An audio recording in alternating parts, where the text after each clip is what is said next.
Her hands were not shaking. That was the thing nobody noticed. That was the detail nobody caught.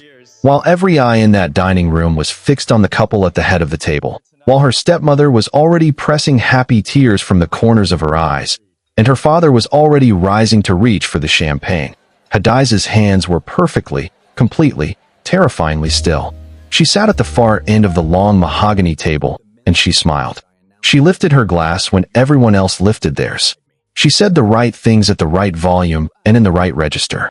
She laughed when there was something to laugh at, and her eyes crinkled in the corners the way they always did when she meant it, because Hadiza was very good at making things look like she meant them. But underneath the table, her left hand was pressed flat against her thigh with her nails cutting into her own skin, and she felt nothing, because the numbness had already swallowed her whole. The moment Hong Min-jae's voice filled the room and rearranged the entire landscape of her future without asking. "I want you all to know," Min-jae had said, standing up with that quiet, composed confidence that had always undone her. The kind of confidence that does not announce itself but simply exists in the body like a load-bearing wall. "That Fiona and I are together. Officially. And I intend to make her very happy." The room erupted. Hadiza smiled. Across the table, Fiona's eyes found hers. Not by accident. Deliberately. Precisely. With the unerring aim of someone who had been waiting for this specific moment, to see this specific face, in this specific second. Not guilty. Not apologetic. Not even uncomfortable. Satisfied. And somewhere deep inside Hadiza's chest, in a place she had kept very dark and very locked for a very long time, something ancient and patient and cold simply opened its eyes. It started the way most disasters start. Slowly, beautifully, disguised as something wonderful.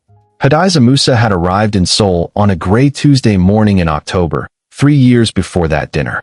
23 years old, fresh from Lagos, carrying 2 large suitcases, a carry-on that was mostly books, and a full scholarship to Yonsei University's graduate program in architectural design. She had spent the entire 14-hour flight from Lagos staring out the window at the dark and telling herself she was ready, that she was not afraid, that this was the beginning of everything she had worked toward. She had believed all 3 statements with varying degrees of conviction. Seoul had not cared about her conviction. It had simply been itself, enormous, layered, beautiful in ways she had not expected, bewildering in ways she had not prepared for. Cold in the literal sense, because October in Seoul was not October in Lagos. She had stood outside Incheon Airport in her wrong coat and watched her breath make small clouds in the air and felt, for the first time in years, something that was neither calculation nor resolve, but simply awe. She found her footing slowly. The university helped. The structured rhythm of studio hours and drafting tables and critique sessions gave her days a shape she could hold on to. She made friends carefully, the way she did everything, assessing first, committing fully once she had decided. She learned the city station by station, neighborhood by neighborhood. She had a gift for reading spaces that served her well. She understood Seoul the way she understood blueprints, not all at once, but in layers, finding the logic underneath the visible surface until the whole thing made sense. She met Hong Min-jae 6 weeks after arriving, at a mutual friend's housewarming in Hongdae. The apartment was small and warm and crowded, with string lights along the ceiling and the smell of John from the kitchen. Hadiza had drifted toward the window because crowds still felt new to her in this city, and windows gave her something to fix her attention on. She had been watching the Han River in the distance, barely visible if you tilted your head right, when someone appeared beside her and said, without preamble, "You're looking at it wrong."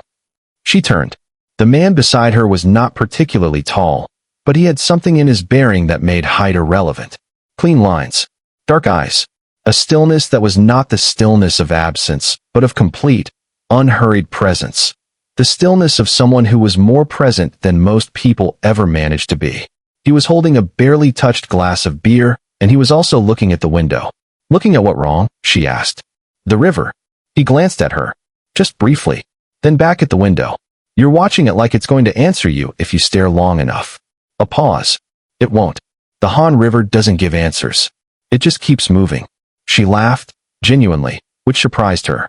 It had been several weeks since she had laughed at something that wasn't a deliberate social effort. "And that's supposed to be comforting?" "No," he said. "It's supposed to be honest." Hong Min-jae, He added a beat later, as if it were an afterthought. He did not offer his hand. He simply said his name and went back to looking at the window, and somehow that felt more intimate than any formal introduction. Hadiza, she said. Musa. I know. Soyeon told me your architecture. Graduate program. You. Architect. Very junior. The kind who has to agree with everything the senior architects say even when they're wrong. She looked at him sideways. Does that bother you? Agreeing when you think they're wrong. He considered this with a seriousness most people would not have applied to small talk at a party. Less than I expected, he said finally. I've started to think that being wrong out loud, without understanding why you're wrong, is worse than staying quiet. So I stay quiet. I learn.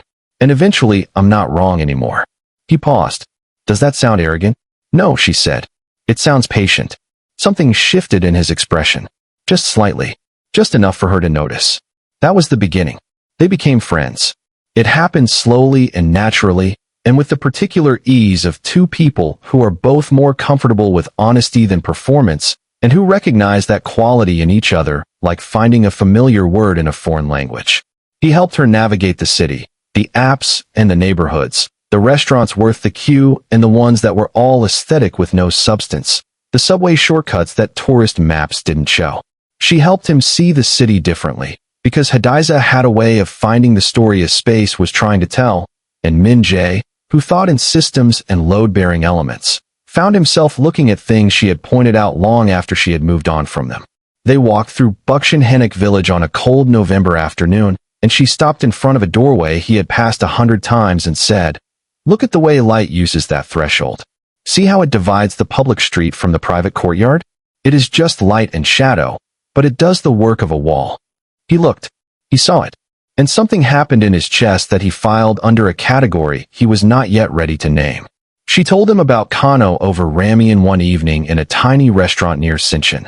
The old city walls, the red clay architecture that was older than most of what he had studied, the way West African building traditions wove spirituality and practicality and beauty into one unfractured whole, in ways that European-trained architectural history almost entirely missed. She spoke with quiet precision and undisguised love for what she was describing, and Min Jae listened the way he always listened, completely, asking questions that were actually good questions. "You love it," he said.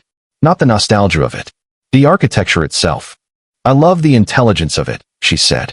"The way people solved real problems with beauty as a requirement, not an afterthought." She looked at him across the small table, steam rising between them. "Why do you look like that?" "Like what?" "Like you recognize something." He held her gaze for a moment. "Maybe I did," he said. She did not push. She thought about that sentence for days afterward. The way you think about a door that is not fully closed, not open, not shut, holding something in the space between two states. She had loved him by the end of the first year. Not dramatically, not with announcement, just with the quiet, total certainty of a feeling that has had time to settle into every part of you. She had known it the way you know the weight of something when you pick it up. Immediately. Completely. No room for argument. But she had waited. That was Hadiza's nature. Patient. Measured. She did not place fragile things into uncertain air. She believed that real things found their own time. That love worthy of the name did not need to be forced into a moment before the conditions were right. She was not a woman who rushed important things. What she had not calculated was her stepsister. Fiona Adeyemi arrived in Seoul on a warm April evening, 18 months after Hadiza, and she arrived the way she did everything, with a great deal of energy, several large bags, and a laugh that was audible from the arrivals hall before her face was visible through the doors. She was 24 years old, half Nigerian, half Ghanaian, and spectacular in the way that certain women are spectacular. Not just beautiful, but magnetic. Not just warm but incandescent. The kind of person who rearranged a room's social geometry simply by walking into it. She was the daughter of Hadiza's father's second wife, not blood, but family in the complicated and layered way that large West African families made possible and necessary. They had grown up in proximity, fond of each other, familiar with each other, without ever having been truly intimate. Hadiza had been the careful, studious one. Fiona had been the one who made everything look effortless and expected the world to keep up. They had coexisted the way parallel lines coexist, moving in the same direction, never quite meeting. I've always wanted to live in Korea, Fiona had said on the phone 2 months before she appeared. And my big sis is already there. Why wouldn't I come? Hadiza had felt, at that exact moment, a small and illegitimate flicker of unease that she immediately and firmly dismissed as selfishness. She told herself that Fiona's presence in Seoul was warmth. It was family. It was the right thing, and Hadiza prided herself on doing the right thing. She found Fiona an apartment 3 blocks from hers. She met her at the airport. She showed her the neighborhoods, the markets, the shortcuts, the things worth knowing. She introduced her to friends, to favorite places, to the texture of the city she had spent 18 months learning. She was, in every visible way, exactly the kind of big sister anyone would want. And then she introduced her to Hong Min-jae. It happened at a group dinner in Itaewon.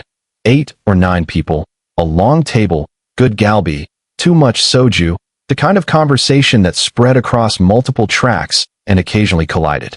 Min-jae was there the way he was always at these things, quiet, present, gravitating toward the one real conversation in the room. Hadiza had been halfway through a discussion with someone on her left when she glanced across the table and found Min-jae and Fiona already mid-conversation. Not introductions, not small talk, actual conversation, both of them leaning slightly forward, the rest of the room functionally irrelevant. Fiona said something and Min-jae laughed. Not the polite laugh, not the social laugh, the real one, the rare, private laugh that Hadiza had heard maybe a dozen times in 2 years and had held close to herself, selfishly, as something she knew about him that most people did not. He was using it for someone else. The feeling that moved through Hadiza in that moment was not jealousy. Jealousy would have been manageable. This was worse. This was recognition, the recognition of a gravitational fact.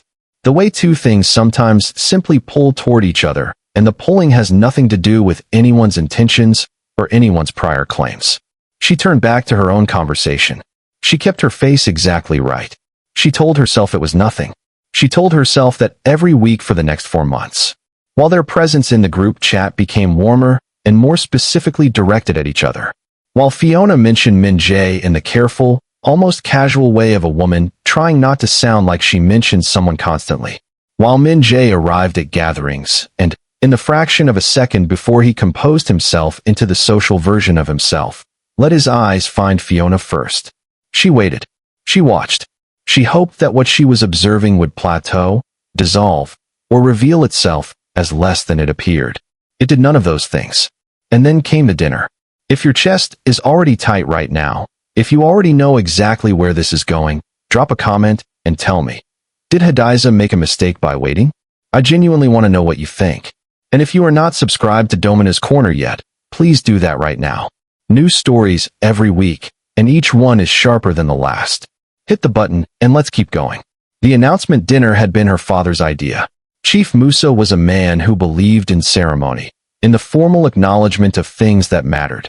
He came to Seoul twice a year on business, and when he came he made real meals, not restaurant visits but events, with intention. He had invited himself, Fiona's mother on video call from Accra, 3 close family friends passing through the city, and both his daughters. His word for them, always, regardless of the specifics. Daughters. Min-jae had come with Fiona. They arrived together, walking through the door side by side, and Hadiza had looked at them and understood everything before a single word was said. It was written in the specific way his hand went to the small of Fiona's back as the door opened. Not possessive, not showy, but automatic. The unconscious gesture of a man whose body had already decided on this person before his mouth had said anything publicly. Hadiza took her seat. She arranged her face. She made the smile come, and the warmth come, and the ease come. She was very good at making things come when they were required of her. Min-jae stood up. He cleared his throat once. I want you all to know that Fiona and I are together. Officially. And I intend to make her very happy. Her father beamed. He rose and crossed to Min-jae and shook his hand and said something in Hausa that made Min-jae nod solemnly even though he did not understand the words, because Chief Musa's tone made the meaning perfectly clear.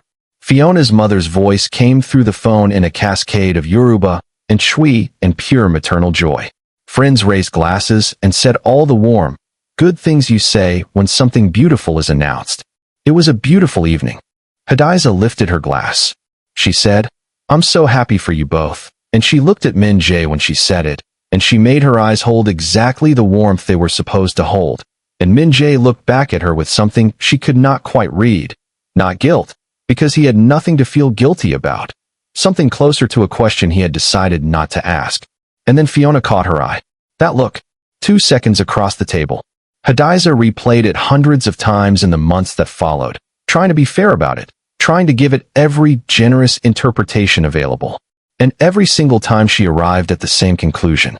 It was not guilt. It was not apology. It was satisfaction, quiet, private, pointed satisfaction. The look of a woman who had specifically wanted to see this. Hadiza's face. This expression. This exact moment. As if the relationship itself had been, at least in part, about producing this scene. Hadiza smiled at her. Warmly. Perfectly. And deep in the place where she kept the things she never showed anyone. Something made a decision. The weeks following the announcement were, by every external measurement, a testament to Hadiza's character. She congratulated them individually and together. She brought a thoughtful gift to their first official couples dinner. She told Min Jae privately that she was genuinely happy for him, that she hoped this was everything he deserved. She told Fiona she was glad she had come to Seoul. She was warm and present and visibly, undeniably good about the whole thing. Nobody saw through any of it. How could they? Hadiza had always been the composed one, the gracious one, the one who handled difficult things with a dignity that made other people feel both comforted and gently ashamed of their own mess. Her grief, when it arrived, was not the loud kind. It came at night, in her kitchen, in the dark. She would sit on the floor and press her hands to her chest and breathe through something that felt physical, a heaviness in the sternum, like something had been set down inside her that was very heavy and was not going to move. She would sit with it until it passed. Then she would get up, wash her face, make tea, and be fine by morning. She was always fine by morning. What she was doing with that grief, that was a different story. But nobody was asking yet. She started watching. Not obviously.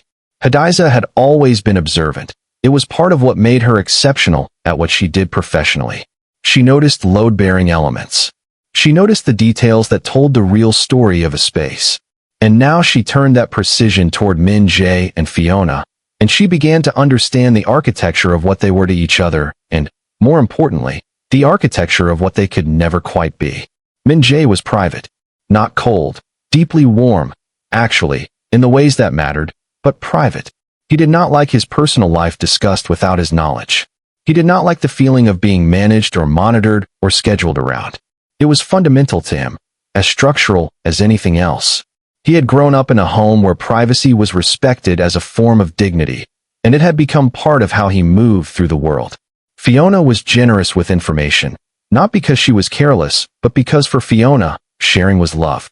She talked about the people in her life because that was how her world held together, through the weaving of stories and connection and mutual knowing. It was her native language of care. Together, this was a friction point, not fatal on its own. In the right context, with the ordinary daily work of actually understanding each other, it could have been navigated completely. In 5 years they could have laughed about it. It could have become the evidence they had put in the work. Hadiza simply made sure the work never arrived. The first move was so small, it was nearly invisible. A Tuesday afternoon, coffee at their usual place in Sinchon, Fiona talking about a surprise birthday dinner she was organizing for one of Min Jae's colleagues. Something kind, genuine, thoughtfully put together. I was going to loop Min Jae in properly, Fiona said, warming her hands around her mug. Tell him who's coming, what we're planning, so he's not walking in blind. Hadiza let a beat pass. Small. Calibrated. Oh yeah, I'm sure that's fine. She tilted her head, as if something had just occurred to her. And I only say this because I've known him a while. He can sometimes feel a little monitored when his schedule gets coordinated around him without him being the one leading it. It's not something he would ever say directly. He's too private for that, but I've noticed it a few times. She smiled, warm and slightly apologetic. But you probably know him better than I do by now. She had placed 3 things in those sentences. A quiet suggestion that Fiona's plan might cause discomfort, a flattery that also contained a sting, and the implication that Hadiza's knowledge of Min Jae ran deeper than was immediately visible. All delivered with such apparent care that the only possible response was to absorb it. Fiona nodded slowly. Something small and uncertain moved behind her eyes. She did not tell Min Jae about the dinner until the evening of, framing it as a surprise because Hadiza's words had made her second-guess the alternative. Min Jae had been visibly uncomfortable, not because he was ungrateful, but because he hated being caught off guard, and Fiona had seen that discomfort and filed it somewhere that hurt. He was upset, Fiona said on the phone 2 days later. Not loudly, but I could feel it. He went quiet. I'm sure he's not upset at you specifically, Hadiza said, gentle as water. He carries things quietly, you know. Give him a little space. He'll come around. A careful pause. He's always been like that, even with people he was very close to. People he was very close to. Not, I was one of those people. Just the shadow of it. Fiona had not missed it. That was the architecture. Not lies, not invented facts. Real information placed in wrong contexts. Real tensions given the exact nudge required to prevent resolution. The method was invisible because it was delivered through apparent love, and love is the last thing anyone suspects. 3 weeks later, a Chuseok miscommunication. Both of them had formed different assumptions about the holiday weekend, genuinely, without any outside help. But Hadiza had spoken to each of them separately in the days before, appearing to help, and had managed, with minimum words, to cement each person's assumption rather than clarify it. She told Fiona that Min Jae seemed to have something in mind, but I didn't want to speak for him. She told Min Jae that Fiona seemed to have her own plans, but was maybe waiting for you to bring it up. By the time they actually spoke, both arrived at the conversation already carrying the quiet edge of someone who has been waiting longer than feels right. Their first real argument followed. It ended, but it left a residue, a puzzling aftertaste, the feeling that something larger than the surface disagreement had been in play. The feeling that kept both of them up a little later than necessary. Min Jae called Hadiza the next day. I feel like I'm missing something, he said. He was quiet in the way he got when he was genuinely troubled, not performing it, but actually working through it, the way he worked through everything, methodically, from the inside. Like there's a piece I can't see. Min Jae, she said, and her voice was steady and warm and full of the certainty of someone who was only speaking because they cared. You and Fiona are learning each other's rhythms. This is completely normal. She shows love through proximity and sharing. That's her nature. You show love through reliability and space. Those things aren't incompatible. They just need translation. She paused for exactly the right beat. The question is whether you both have the patience for that translation. It sounded like support. It functioned as doubt. The question of patience installed itself in Min Jae's mind and stayed there. Not loudly, just persistently, the way a draft in a building persists until you understand there is a gap somewhere that was never properly sealed. She loves you, Hadiza added. I can see it clearly. I just want you both to be happy. I mean that. I know, he said. Thank you, Hadiza. She hung up and sat in her apartment in the dark. Month 2. Month 3. The pattern continued, and the moves grew slightly more deliberate. She told Fiona, with great and apparent reluctance, that Min Jae's colleague had mentioned he seemed more like himself lately, less distracted. She watched the specific way Fiona received the words less distracted. She watched what they implied, and she watched Fiona file them somewhere painful. She told Min Jae, over coffee alone in a quiet place in Mapogu, that Fiona had mentioned to mutual friends she wasn't sure Seoul was a permanent home, that she sometimes wondered about Lagos. Min Jae set down his cup. She said that. Not in those exact words. I might be misreading it. You know how things sound different in different contexts. Hadiza shook her head slightly, as if she regretted having brought it up. I probably shouldn't have mentioned it. Maybe it was nothing. She met his eyes. But, you know, it might be worth having that direct conversation about where you both see this going. If the future matters to you. If the future matters to you. 5 words. Carrying a question she had no right to ask, placed in the room between them like a splinter. She watched the precise, contained collapse behind his eyes. Not dramatic. Min Jae was never dramatic. Just the careful reconfiguration of a belief, adjusting to accommodate a doubt it had not had 5 minutes ago. She drove home afterward and sat in her car in the parking garage for 20 minutes without moving. The argument that followed between Min Jae and Fiona that night was the worst yet. He asked if she was planning to leave Seoul. She asked where he had heard that. He said he had heard it. She demanded to know from whom. He said it didn't matter. She said it absolutely mattered. The conversation frayed at every edge, each of them pulling toward clarity and finding only more confusion. Fiona called Hadiza afterward. Voice raw. Stripped. He's acting like I've been telling people I'm planning to leave Seoul, and I haven't. I have never said that. Why would I say that? I'm sure there's been a misunderstanding, Hadiza said. You know how things travel. One person hears something slightly out of context, mentions it to someone else. By the time it arrives somewhere, it sounds completely different from what was actually said. A beat. Is there anything you might have said that could have been taken the wrong way? I'm not asking to criticize. Just, if we can figure out what got distorted, maybe we can help clarify it. I said once, months ago, that I sometimes wonder what my life would have looked like if I'd stayed in Lagos. That is just thinking. Everyone thinks like that. That is not the same as planning to leave. Of course, Hadiza said. Certain. Warm. You're completely right. That's entirely normal. And then, soft as a breath. Though you can see how it might have sounded if it reached him differently. Silence on Fiona's end. A very long silence. What did you hear? Fiona asked finally. Her voice had changed. It had gone careful in the way it did when she was assembling something. Hadiza, what did you actually hear? Nothing specific, Hadiza said. I just know that these things get distorted. I wouldn't worry about it. A warm pause. Talk to him. Tell him what you told me. You're good together. This will pass. She said it like a woman who believed it. Month 4. The arguments were no longer occasional. They were the weather of the relationship. Present. Predictable. With a chill that lingered after each one cleared. Fiona had become quietly afraid. Not in any way she would have named easily. Not in any way the version of herself from 8 months ago would have recognized. But Hadiza could see it.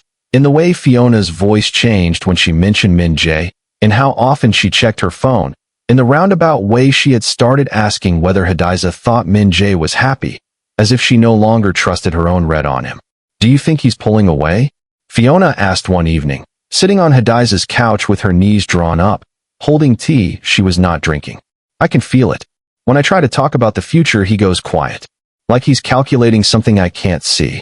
Hadiza looked at her stepsister and felt something move through her that she would not name. Fiona looked small. Fiona, who filled every room she entered, who carried her own gravity, looked like someone who had lost their footing and was afraid to say so. He loves you, Hadiza said. I see it. Fiona's eyes came up. Can you? Really? Yes. And then, with great care, with the precision of someone who understood exactly what they were about to place in the world, I just think, and I only say this because I want both of you to be happy, Min Jae needs things that are hard to give. He needs space that does not feel like distance. He needs presence that does not feel like pressure. It is a very specific balance. A small sigh. He is not always easy to love, Fiona. That is not a criticism of him. It is just the truth. Fiona stared at her tea. So you think I'm doing something wrong? No. I think you are perfect. I think the question is whether you two are perfect for each other. Hadiza reached over and squeezed her hand. But that is not my call to make. I just want you going in with clear eyes. She watched the words land. She watched Fiona's face move through something complicated and private. She watched the natural confidence, the thing that had always been Fiona's most essential quality, flicker like a candle near an open window. She felt something she refused to examine. It was around this time that Min Jae came to her office. She was at her drafting table late in the afternoon when he appeared in the doorway, and the sight of him landed in her the way it always did. Completely, the way a sound can fill a space without being loud. He had his coat on and his hands in his pockets, and he looked, as she told him honestly, terrible. Tired in a way that went deeper than sleep. You have a minute? He asked. Always, she said. Sit. He sat across from her desk and looked at his hands. Then at her. Can I ask you something? And I need you to be honest. Not kind. Honest. Okay. Do you think Fiona and I are going to make it? She held very still inside herself. Outside, she looked exactly as she should. Thoughtful, careful, a person taking a serious question seriously. I think, she said slowly, as if the words were coming with effort because she was choosing them with care rather than because she had been rehearsing every version of this moment for months, that you are both extraordinary people. And I think extraordinary people don't always fit together naturally. Because you're both too much of something. Too much of what? She is a lot of energy. A lot of light and sound. You are a lot of stillness. A lot of interior life. She met his eyes. Sometimes those things are exactly what each other needs. Sometimes one amplifies the other, and you both become more than you would have been alone. She looked back at her drawings. And sometimes they erode each other. Not intentionally, just by being what they are. He was quiet for a long time. You're never really on the outside, Hadiza, he said. She did not ask what he meant. She did not trust herself to. After he left, she pressed her knuckles to her mouth, and the shaking came. The shaking that only came when no one was watching. She sat with it until it stopped. Month 5. The arguments were every other week, sometimes every week. Not vicious. They were not vicious people, but sharp, and they left marks. Each one added to a cumulative weight that neither of them could identify or explain. Both of them felt it. Neither could trace it to its source because the source had no fingerprints, no face, no motive anyone would believe. Hadiza moved through all of it like water. Present, warm, always available. She had coffee with Fiona on Wednesdays. She crossed paths with Min Jae in group settings and was careful and appropriate and showed nothing. She sent the right messages at the right times. She was the person both of them would describe, if asked, as someone they were grateful to have in their lives.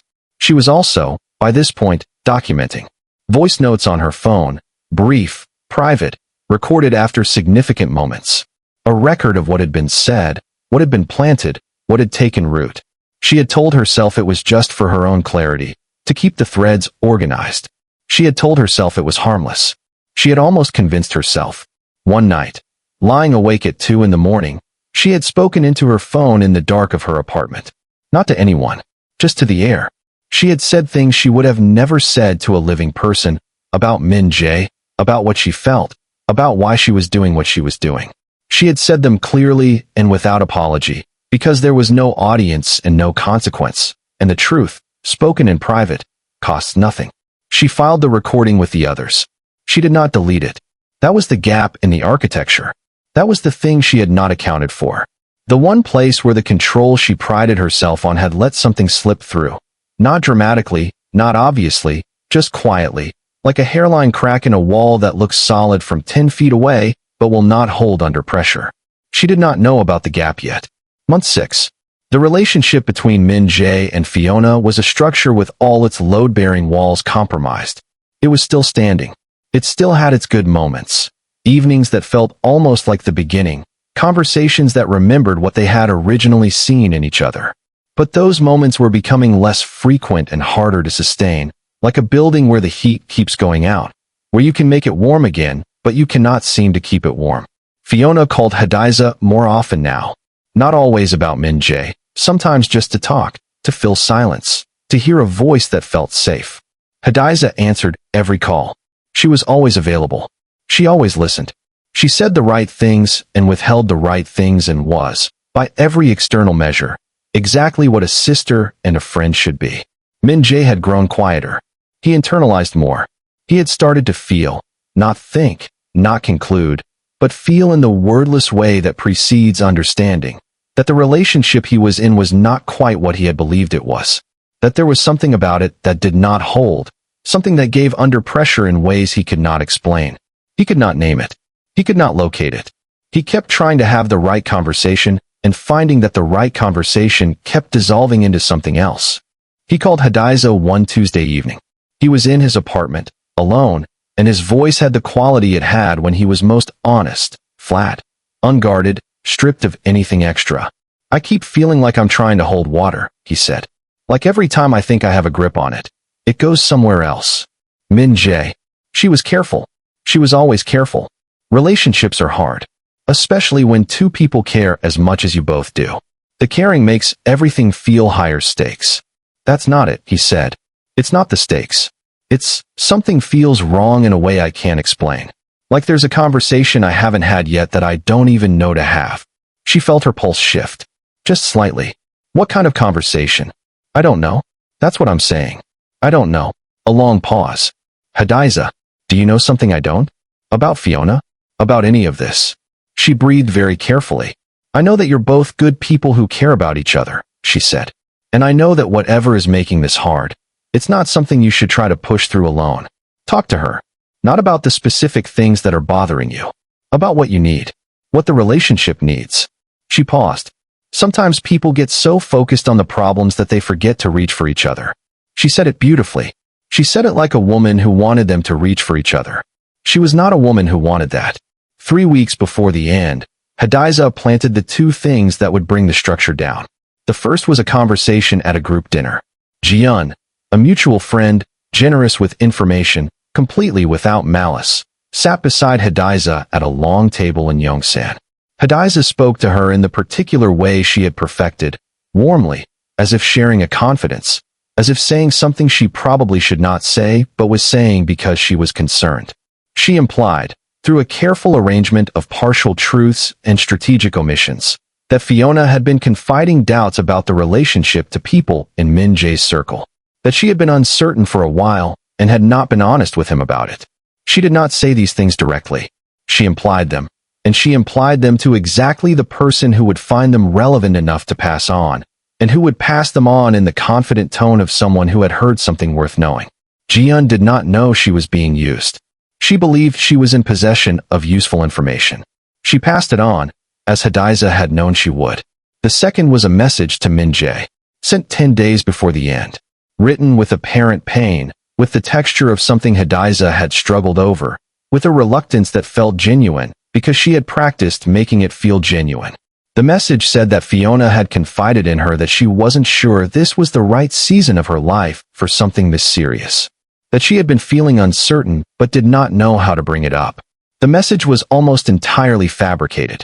It landed in Min Jae with the weight of something that cannot be unsaid. The night it all ended was a Friday in late autumn. The argument lasted 3 hours. Hadiza was not there for it. She sat in her apartment with the lights low and her tea going cold, and she listened to the messages arrive in real time. Fiona first, then Min Jae, then Fiona again, like dispatches from a battlefield she had designed. Fiona, he's saying I've been talking to people about us. I don't know what people. I don't know what I said. Hadiza, I'm scared. He sounds like he's already decided something. Min Jae, 40 minutes later, Hadiza, I need you to be honest with me. Have you heard things from Fiona that you didn't tell me? I need to know. She stared at his message. Her pulse was unchanged. Her hands were still. She replied, Min Jae, I've only ever tried to help you both communicate. I love you both. Whatever happened tonight, please don't let it become something you can't come back from. It answered nothing. It deflected with warmth. It placed the burden of repair on them and away from her. It was a masterwork of non-answer. He did not reply. By morning, it was over. Fiona's message came at noon.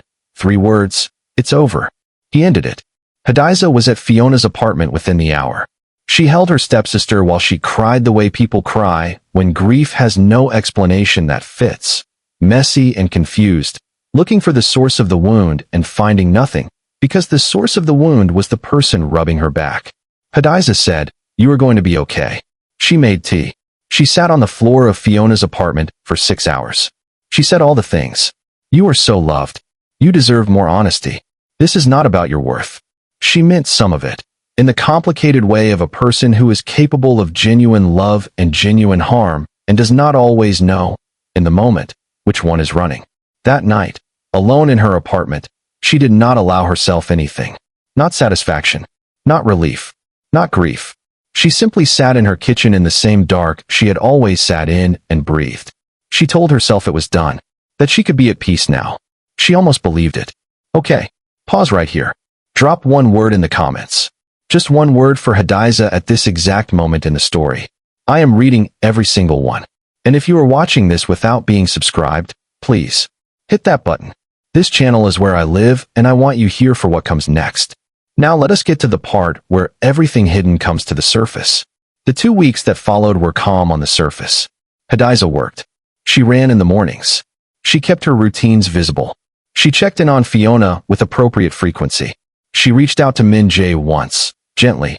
I'm here if you need to talk. No rush. He thanked her briefly. He kept his distance. That was expected, appropriate, healthy. She understood. He would come back when he was ready, and when he did, he would come back to the one person who had been beside them both through all of it, who had never seemed to hold anything but comfort and care. She could wait. She had always been able to wait. She did not know that someone else was waiting too. Someone who had been in the background of this entire story, quiet and watchful in a way that nobody had thought to account for, because she was young and she laughed easily, and because the world consistently and catastrophically underestimated her. Her name was Hong Soo-yeon. She was 21 years old, and she was Min Jae's younger sister. Soo-yeon had grown up watching her brother, the most contained person she had ever known, and in doing so she had become fluent in the language of people who did not say what they were feeling. She could read what was underneath a situation the way some people read text, automatically, without effort, without being consciously aware she was doing it. She had been at the announcement dinner. She had been watching Hadiza specifically from the moment Hadiza had walked in, because something about Hadiza's stillness in that room had been, from the very first minute, slightly wrong. Not visibly wrong. Wrong the way a note played a half step off is wrong. Barely perceptible, but once you hear it, you cannot unhear it. She had seen Hadiza's face in the fraction of a second before the smile arrived. That raw, unguarded flicker that lasted less than 2 seconds, and that everyone else missed, because they were looking at Min Jae and Fiona. She had filed it. She had not known what it meant. She had only known she had seen it. Over the months that followed, she accumulated other observations. Hadiza was always at the point of origin of bad news. Misunderstandings traveled through her orbit before they arrived as damage. Both Min Jae and Fiona reached for Hadiza specifically when they were in pain, which meant Hadiza had access to both sides of every wound, in real time, before either person had fully processed it. Soo-yeon had said nothing. She had no proof. She had a pattern, and patterns were not accusations. But she had started keeping a record. Timestamps. Observations. The specific sequencing of how information moved and where damage appeared in its wake. She had also begun, in the aftermath of the breakup, to go back through her own memory with a harder question. Had Hadiza ever used her? Had anything said warmly, helpfully, apparently out of care, been designed to move in a particular direction? There was the afternoon she had told Hadiza she thought Min Jae and Fiona seemed genuinely well-suited. And Hadiza had said, smiling, I think so too. Though I do wonder, Fiona speaks about Lagos with such love. I sometimes think part of her heart might still be there. Soo-yeon had found this touching at the time. Had even mentioned it, once, to a friend in passing. She had been a vehicle, without knowing it, without any intention of harm. The realization settled into her slowly, and then all at once. And then came the evening of the coat. She had left a vintage coat at Hadiza's apartment 2 weeks before, a piece she had been upset about losing, and Hadiza had texted, "It is here, come whenever." So Soo-yeon went on a Wednesday evening, and Hadiza opened the door warm as always, and they sat briefly, and then Hadiza's work phone rang, and she stepped onto the balcony to take the call, leaving Soo-yeon alone in the apartment. Soo-yeon sat on the couch for approximately 30 seconds. Then she got up. She was not entirely sure, afterward, what had made her move. Some combination of everything she had observed and the weight of everything she now suspected, and the particular quality of being alone in a room that contained what she had come to believe was the center of something. She found Hadiza's personal phone on the kitchen counter. It was unlocked. Hadiza had been using it moments before. Soo-yeon found the voice memo folder. She had seen it once before, briefly, while borrowing the phone, and had remembered it. She pressed play on the most recent recording. She held the phone close to her ear with the volume very low, and the apartment was quiet, and the city outside made its low constant sound. Hadiza's voice came through the speaker. Unhurried. Calm.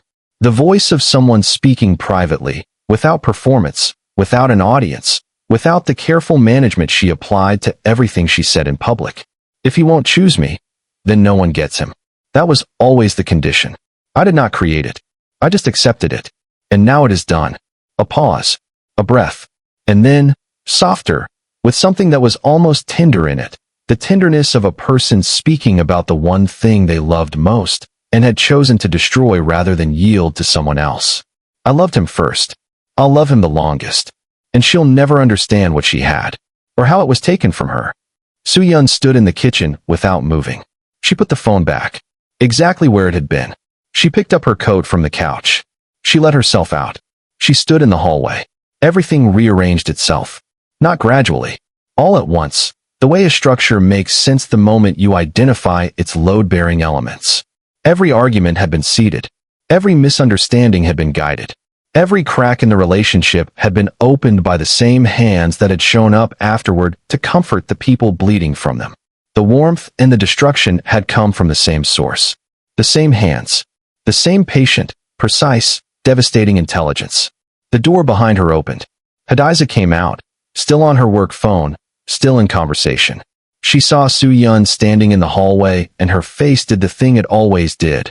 It opened. It offered. It was perfectly warm. "You're leaving already? I thought you were staying for dinner." Soo-yeon looked at her. She performed a smile. She had never had to perform one for Hadiza before. She found, to her own strange surprise, that she was quite good at it. "Early morning," she said. "Thanks for the coat." "Of course." Hadiza tilted her head with the specific attentiveness she turned on people when she wanted them to feel seen. "You look a little pale. Are you okay?"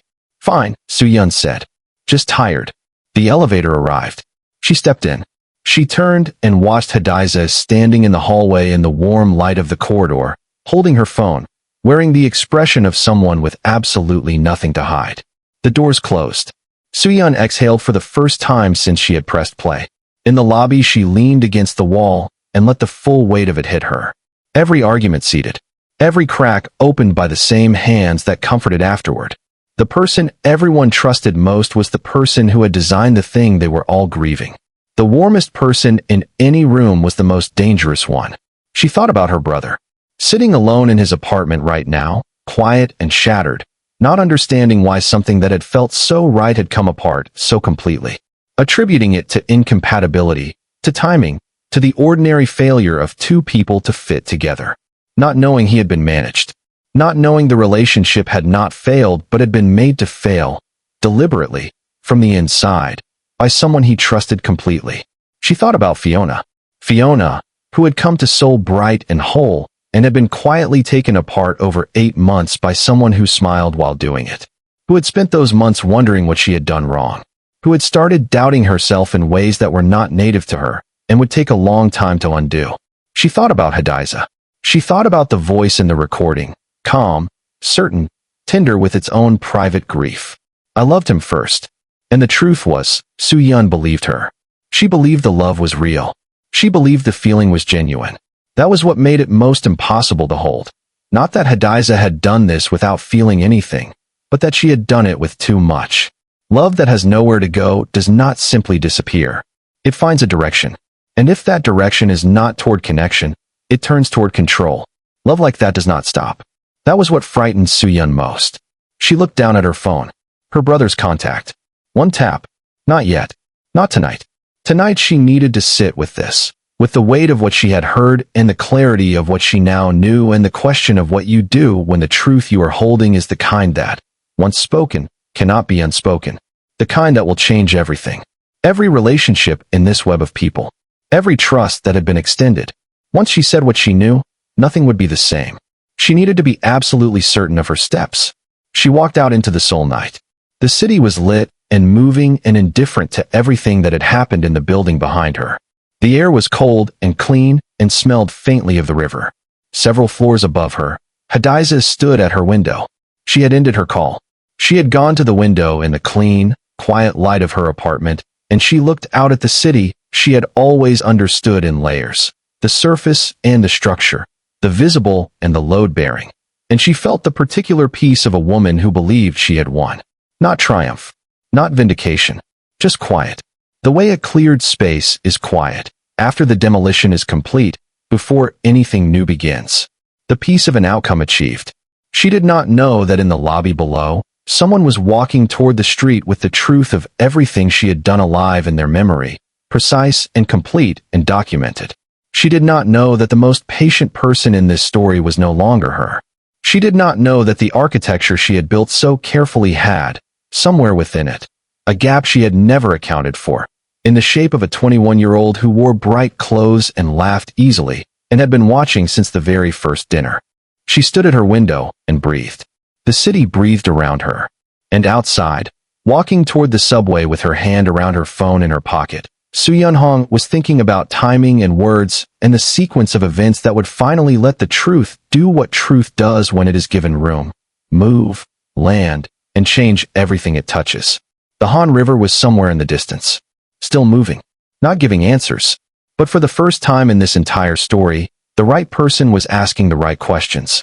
And somewhere on Hadiza's phone, in the quiet dark of a voice memo folder, her own voice was waiting, patient, precise, perfectly preserved, holding everything she had built, ready to undo it all. That is the end of the story right here on Domina's Corner. And before you go, I need your honest answer in the comments. Who is the real villain of this story? Is it Hadiza, who loved too hard and chose the wrong way to act on it? Is it Fiona, who may have known exactly what she was taking from the beginning? Or is the villain the silence, the waiting, the watching, the patience that became something else entirely? Tell me. I am reading every single answer. Hit that like button if this story lived somewhere in your chest while you were watching. It tells the algorithm that this story deserves to be seen, and it helps this channel more than you know. Subscribe if you have not already, because Domina's Corner has more stories coming, and they are darker, sharper, and more impossible to stop watching than this one. I will see you in the next one. Welcome to the corner. You belong here.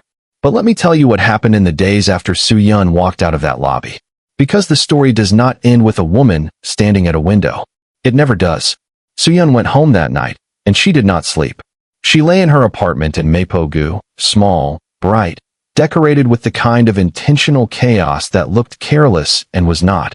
And she stared at the ceiling, and she replayed everything she had ever witnessed in the context of this new, terrible clarity. The Chuseok argument. She had been at a family lunch shortly before it happened, and Hadiza had been there, warm and present, and asking the right questions about Min Jae's holiday plans, and Soo-yeon had thought nothing of it at the time. She thought about it now. The dinner where Ji-yeon had been sitting next to Hadiza, and something had changed in Ji-yeon's expression over the course of the evening. Something had landed in her, clearly, something she had not arrived with. Soo-yeon had noticed it at the time with only a fraction of her attention. She gave it her full attention now. The afternoon Min Jae had called her, his sister, not Hadiza, for once, and said, voice flat, "Do you think Fiona ever planned to stay in Seoul long-term?" Soo-yeon had said she thought so, as far as she knew. Min Jae had said, "That's what I thought too." He had sounded like a man trying to talk himself out of a doubt that had already taken root. She understood now where that doubt had come from. She sat up at 4 in the morning and opened her notes app, and she wrote it all down. Everything she remembered, in sequence, with dates where she had them and approximations where she did not. She wrote for 2 hours. When she was done, she read it back, and the shape of it was unmistakable. Not a theory, not a suspicion, but a documented pattern of cause and effect that had a single, consistent source. She needed the recording. Not because she doubted what she had heard. She did not doubt it. She had heard it with perfect clarity, but because she understood that what she was holding was not the kind of thing you bring to someone based on your own testimony alone. Her brother was not a man who made decisions on emotion. He needed evidence. He needed something he could hold, something concrete, something that could not be explained away. She needed to get back into that apartment. She thought about it carefully over the next 3 days. She was not going to steal anything. She was not going to do anything illegal. She was simply going to put herself in a position where she could hear that recording again, this time with her own phone recording it. Proof of a proof. A copy of a confession that had already been made, voluntarily, to no one but the dark. She texted Hadiza on a Thursday. "Hey, left my scarf the other night too, I think. Can I swing by tomorrow afternoon?" Hadiza replied within minutes. "Of course. I'll be home all afternoon. Come anytime." Warm. Immediate. No hesitation. Because there was nothing to be suspicious of. Soo-yeon was 21 and harmless and trusted. She arrived at 3 in the afternoon with her own phone already recording in her pocket, audio only, just to capture ambient sound. She was not sure it would work. She was not sure the recording on Hadiza's phone would be accessible. She had a plan that depended on several things going the way she needed them to go, and she knew that plans like that were fragile. But sometimes fragile plans hold. Hadiza opened the door. Warm smile. Come in, come in. I made tea. Are you hungry?" She turned toward the kitchen, and her phone, her personal phone, was on the counter exactly where it had been 3 days ago, because that was where Hadiza kept it when she was home. Routine. Predictable. A woman who had no reason to change her habits because she believed nothing had shifted. They sat for 20 minutes. They talked about Soo-yeon's semester, about a film they had both seen, about the weather turning colder. Hadiza was entirely herself, attentive and warm and easy to be around. The person Soo-yeon had always liked, the person she was going to have to hold the weight of knowing regardless of how much she had always liked her. Then Hadiza's work phone rang from the bedroom. 1 second, Hadiza said, already moving. It's my director. I have to take this. I'll be quick. She went to the bedroom. The door did not close fully. Soo-yeon got up. She crossed to the kitchen counter. She opened the voice memo folder. She found the recording. She pressed play with the volume low and held her own phone beside it, close. Hadiza's voice filled the small space between the two phones. If he won't choose me, then no one gets him. That was always the condition. I did not create it. I just accepted it. And now it is done. A pause. I loved him first. I'll love him the longest. And she'll never understand what she had, or how it was taken from her. Soo-yeon pressed stop on her own recording. She put Hadiza's phone back. She moved back to the couch. She sat down and folded her hands in her lap and breathed. By the time Hadiza came back from the bedroom, she was holding her tea and looking at her phone as if she had been doing that the whole time. Sorry about that, Hadiza said, sitting back down. Work never really stops.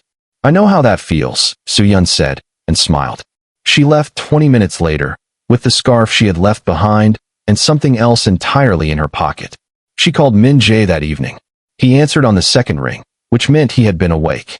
He was almost always awake at 10 at night. Can I come over? She asked. Tonight. I need to show you something. A pause.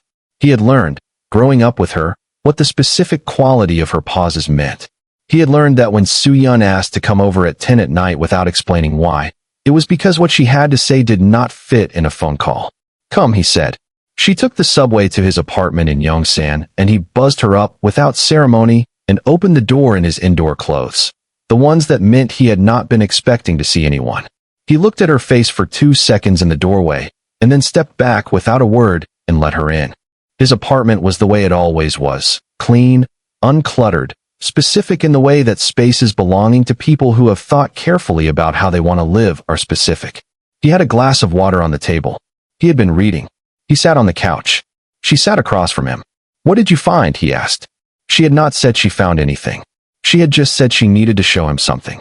But Min Jae read people the way Hadiza read blueprints, in layers, finding the real structure underneath the surface. And he had looked at her face in the doorway and understood that whatever she had brought was not small. I need you to listen to something, she said. And I need you to let me say everything before you say anything. Can you do that? He was very still. He always went still when something important was coming. Yes. She told him first. She did not lead with the recording. She told him what she had observed over 8 months, the pattern she had documented, the sequencing, the way information had moved. She told him about Ji-yeon at the dinner. She told him about the afternoon she had mentioned to Hadiza that Min Jae and Fiona seemed well suited, and what Hadiza had said in response, and how she had later found that comment traveling in a direction she had not intended. She told him everything she had written down, calmly, in sequence, without editorializing. Min Jae listened. He did not move. His face was very controlled, not because he was feeling nothing, but because he was feeling too much and he was not going to allow it to move into his face until he had processed it. When she finished, the apartment was quiet. That's a pattern, he said. His voice was flat in the way it got when the flatness was doing significant work. That's not proof. I know, she said. That's why I need you to listen to this. She took out her phone. She pressed play. Hadiza's voice came out of the small speaker and filled the quiet apartment. If he won't choose me, then no one gets him. That was always the condition. I did not create it. I just accepted it. And now it is done. A pause. I loved him first. I'll love him the longest. And she'll never understand what she had, or how it was taken from her. Soo-yeon stopped the recording. The silence that followed was the kind that has a physical presence. She watched her brother's face, and she watched the control on it hold, and then, just barely, just for a moment, not hold. She watched something move through him. Not anger, not quite, but something older and more complicated than anger. Something that did not have a clean name. He looked at his hands for a very long time. Then he looked up at her. How long have you known? He asked. I've suspected for months, she said. I heard the recording 3 days ago for the first time. I made a copy today. Today. He processed this. You went back. Yes. He was quiet again. Outside his window, Seoul continued at its ordinary pace, indifferent to the specific geography of grief and revelation happening in one apartment in Yongsan. Min-jae looked at his hands, and then at the middle distance, and then at his sister. Fiona doesn't know, he said. It was not a question. No. She needs to know. I know, Soo-yeon said. I know she does. Another silence. Min-jae picked up his glass of water and put it down without drinking from it. He was the kind of man who, when something happened that was large enough to require real processing, went very quiet and very internal and did not emerge from that interior space until he understood what he needed to do.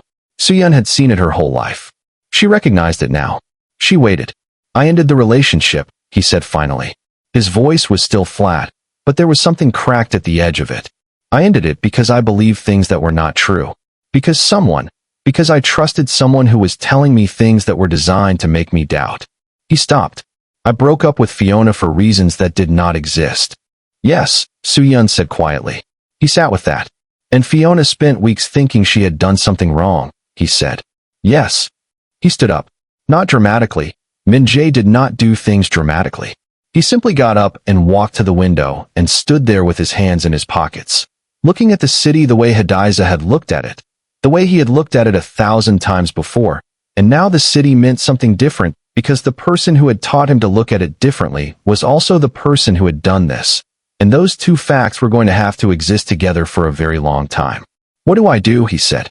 It was not a question he asked easily.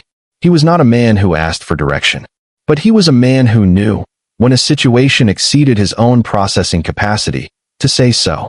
Soo-yeon got up and went to stand beside him at the window. She was 21, and she did not have all the answers. But she had the recording, and she had her brother, and she had the clear-eyed patience of someone who had been watching this entire story with more attention than anyone knew. You call Fiona, she said. You tell her the truth. Not all of it yet. Not tonight, but enough. You tell her that the things you believed when you ended it were not accurate, that you were misled, that she did not do what you accused her of, and she did not feel what you were told she felt. He turned to look at her. And Hadiza? Soo-yeon was quiet for a moment. She thought about Hadiza standing at her window in the clean light of her apartment, at peace, believing she had won. She thought about the voice in the recording, the calm of it, the certainty, the terrible tenderness of it. Hadiza, she said carefully, will find out that someone knows. She will not find out everything, not tonight. But she will know that the silence she has been relying on is not as complete as she thought. She looked at her brother. And then we will decide what comes next. Min-jae nodded.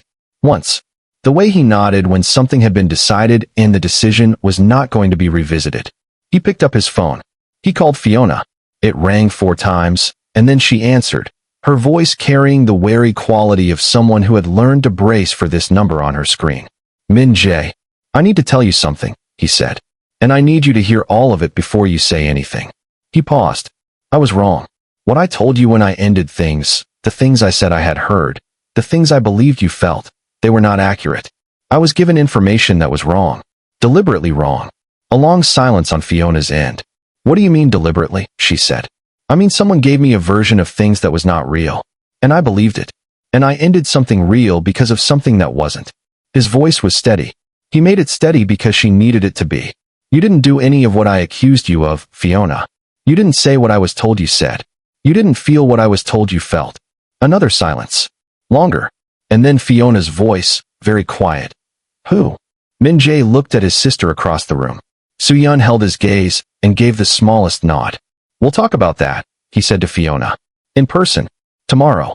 But I needed you to know tonight that the version of events I was given, it wasn't the truth. And I'm sorry. For believing it. For not asking better questions. For letting someone else have that much access to something that should have been between us. The sound Fiona made then was not crying, not exactly. It was the sound of 8 months of confusion beginning to find a shape. The sound of a woman who had spent weeks wondering what she had done wrong, realizing that the answer to that question was nothing. That was the night the tide turned. Not dramatically, not with a confrontation, not with shouting or scenes, or the public unraveling that a different kind of story might have built to. This was a different kind of reckoning, quiet, precise, private, matching, in its way, the method that had been used to cause the damage in the first place. Somewhere across the city, Hadiza stood at her window, She did not know yet. But somewhere in the city, behind her, above her, around her, the truth was already moving. Patient and certain and completely invisible. The way she had always moved. And this time, it was moving toward her. The Han River kept moving. It did not give answers. It never had. But on a cold autumn night in Seoul, in a small apartment in Yongsan, a man was on the phone with the woman he had wrongly let go. And in a lobby 3 blocks away, a young woman was walking out into the night with the truth in her pocket. And somewhere in the city, a woman stood at a window feeling the particular piece of a victory that was already, quietly, beginning to come undone. The quiet ones are always the most dangerous. But they are never the only patient ones.